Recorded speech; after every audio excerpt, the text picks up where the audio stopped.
Good morning, everybody. Matthew from Captive Audience Comics here.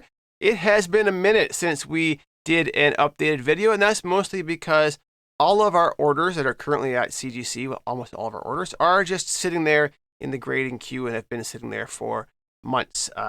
As many of you are aware, if you've been following any of this, CGC has been extending its turnaround times. In fact, I think historically they had an increase in turnaround time announcement twice in the same month, which I can't recall them ever having turnaround times extended twice in the same month before. Now, we did get a small order of magazines back, so we're going to open those up and check them out, make sure that everything looks good.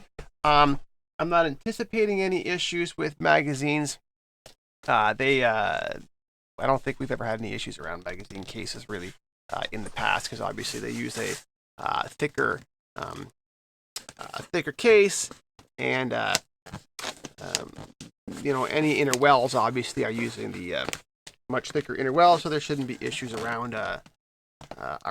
Sorry, I did not bring a knife in here with me, so I'm having a hard time opening this up, and we'll just try something different now. The last order we got, everything was in the bubble mailers inside, which were fantastic. We really like the bubble mailers, but I don't know if they have magazine-sized bubble mailers or bubble pouches, whatever they're calling them. They're not really mailers. So we're gonna find out together. As far as cleaning and pressing goes, cleaning and pressing is not slowed down for us. We're still basically in full running, full capacity, 6 days a week. Time for us on cleaning and pressing submissions usually around 2-ish weeks to complete. But what we have seen is a reduction in the amount of people sending to CGC. Now, whether or not that's because the turnaround times or the market's down for slabs, I'm not really 100% sure. But a lot of our regulars now are just cleaning and pressing and keeping their books raw. So maybe it's a good time. Obviously, if the values of books are down and you have expensive books to get graded, it's a good time to get them done because your valuation tiers at CGC are going to be lower, and so there's an option around that. But also, it's like, do you want to pay the money if it's an investment book and sit on it for a long time? If it's not for your personal collection, if you're just looking to resale, so so I get it. So yeah, so they do have the magazine-sized bubble pouches, which is great. Great for shipping, not so great for, the environment.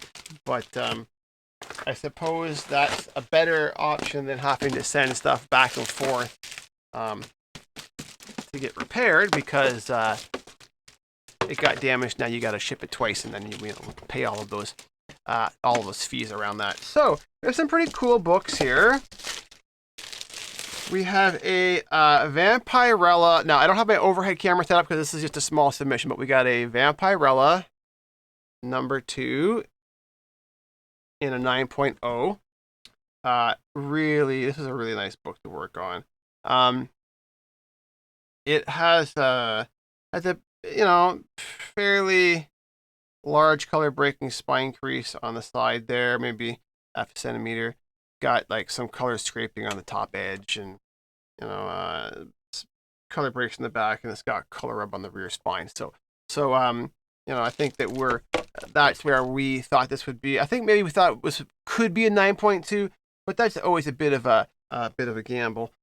Case looks great, and just the colors on this book are really fantastic. If it weren't for that, that little bit of cover wear on the back and the spine, even with that color breaking spine take front and back, would have graded higher.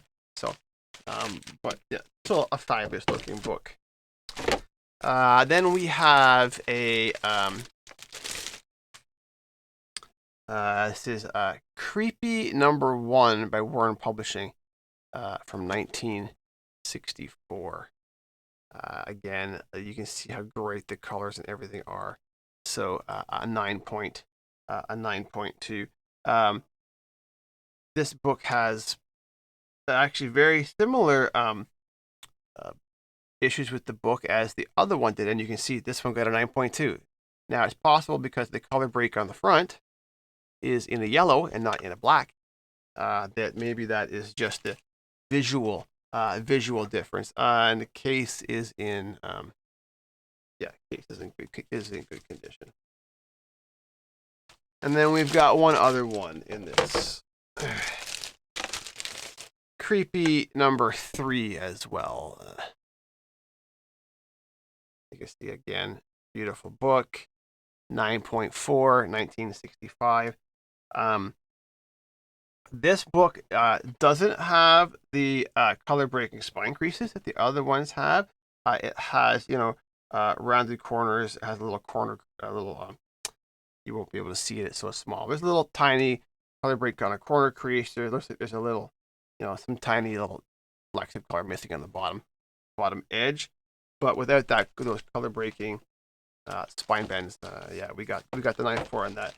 I think that the creepy #1 we thought was a 9, we got a 9.2. I think this one we had a 9.2, we got a 9.4. So overall, this submission was very accurate to where we thought it would be, and the customer obviously is happy to have some of his books back.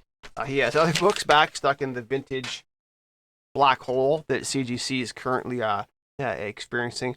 And then there was talk about layoffs at CGC. I couldn't find any confirmations on layoffs other than the PR. There was a gentleman on the forums who fortunately was let go, and the community was pretty upset about that. But I haven't really heard anything about them laying off any people actually involved in the grading process. So hopefully that's not the case, because I wouldn't want that to be the reason why turnaround times were extended, because they've staffed up. More than likely, it's because they had that big vintage sale. They ran it for a month. I don't know what they expected would happen. And of course, now they're backed up. And it's possible that the way that handling the signings now, where you don't need an authorized witness, you could just go get a signature yourself and send it in and pay for verification. Maybe they've received a lot more volume of people that have been sitting on those signatures that want to get them verified. So who knows? But we will keep everybody updated if we see any changes from our end. And hope that everyone has a great weekend, and fingers crossed we get some books back sooner than later. Have a great day. Ciao.